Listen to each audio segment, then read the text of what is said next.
With or without glasses. Yeah, Okay, thank you just very much. one thing. Yeah, thank you so much. You don't look at the camera. We're talking all together, so yeah, with me. Okay. Great, thanks. Good for you. Okay. So guys, how do you feel? Tell us. It was quite an emotional arrival with the family, with the friends. Tell us, how do you feel? It's just lovely to see family again. And my daughter surprised us. We didn't know she was going to be here. So that was a surprise. But yeah, no, I haven't seen them for, well, obviously we've been at sea for 40 days, which is probably the longest that my wife and I have been apart. So yeah, a long time. So looking forward to some time together before the next leg. What about you? Yeah, it was lovely to have such a big and enthusiastic welcome here, and great to see everyone again, and looking forward to having some rest and exploring the island. What's the first thing you're going to do when now you're here in Reunion Island? What do you really? What's the thing you really want to do now? Well, some real food that's not being dehydrated. Yeah, and we've been told that the Creole pizza is a speciality. So beer and pizza, I think, is the priority. Same for you. Yeah, sure. Yeah, indeed. Okay, great. Can you tell us a little bit about that race, that stage of the race particularly? How did you feel about it? It was quite challenging. It was quite a big battle between all of you guys. Sure. Tell us a little bit, how did you feel on that particularly stage? Yeah, it's a long race with lots of different stages to it. So you leave the Cape Verde Islands with the trade winds. And then the doldrums, where there's very little wind, and then the first boat that gets away into the southeast trades pulls away, but that's a long slog down the coast of Brazil, 7 or 8 days going upwind, and I think we were on the one tack from the equator almost all the way to Cape of Good Hope. So day after day after day, it starts to get a bit. Yeah, okay. But eventually you get through, and getting around Cape of Good Hope, strong winds, big seas, that was quite a challenge. And then to finish it all off, coming up through the Indian Ocean, 2 days with no wind at all. So we've had everything. It was the first time for you guys here in the south of the hemisphere. Yes, of the globe.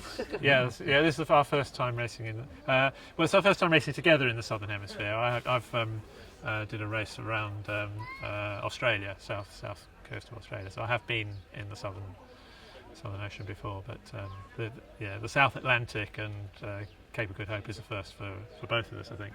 Yeah, indeed. Yeah.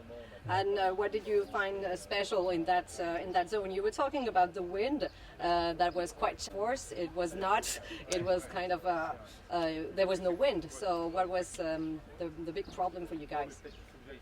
Well, it is such a long leg with, as Richard says, many different elements.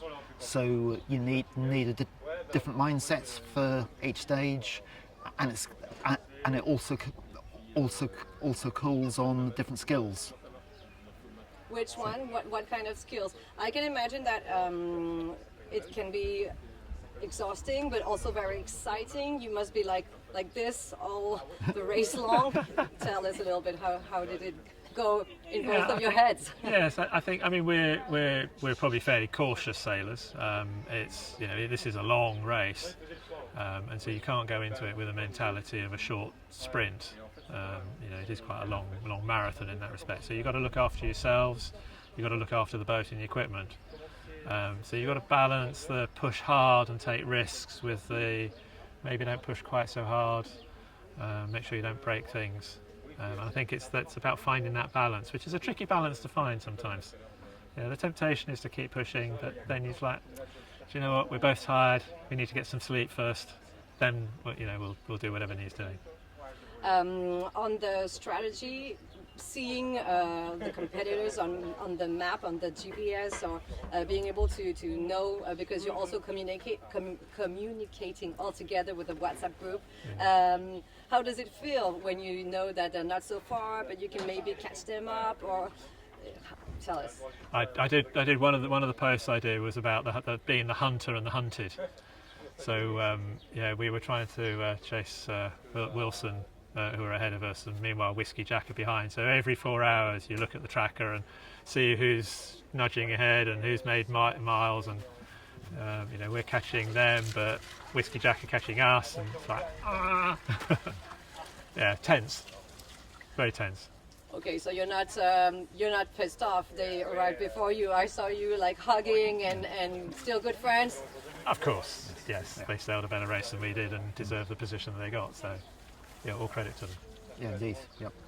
But are you telling yourself that you're going to try to beat them up for the next stage? Well, when we're together, the boats are very close level racing. Beginning of the race, we were within sight of each other time after time.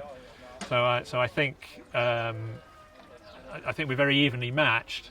It's about the strategy that you take, the sails that you choose at any one moment in time. We took a detour to avoid some fishing lines off the coast of Brazil, and it's an hour and a half out, and meanwhile they pull away, and I think together we're very closely matched, but it's about how we manage the sail changes and the manoeuvres. About your boat, how did it go? Did you have technical problems or challenges, or everything went okay? Can tell us. The boat's in very good condition. The biggest problem we had was the battens in the mainsail. We have full battens in the mainsail, and 3 of them broke. And with the shape of the mainsail, it meant the top of the sail was folding away the whole time, and we were very nervous that we were going to damage the sail. But also the sea state and the wind was not the conditions to be changing battens. So we sort of had to hang on in there until we got some calm seas, and fortunately we have some spares on board that we were able to fit and carry on. And there's a few systems issues, but no, you're in very good condition, be very well prepared, and I think that shows. How did you feel this morning, seeing the island starting to be in approach? How did you feel? It was the first step, so Yeah, and it's always great to make a landfall somewhere that you've never been before. Never quite know what to expect, what it's going to be like. So yeah, it's always that sense of anticipation. great. Yeah. What about for you? And you see it. I was on watch when I was looking through, and I thought, that's not clouds, because the tops are too smooth. It's like, actually, we're 40, 50 miles away, and that's a long, we go across the channel, and you're not until you're 15, 20 miles offshore that you see land. But here we're 50 miles away and you can see it. It's like, wow, that's a big island. So yeah.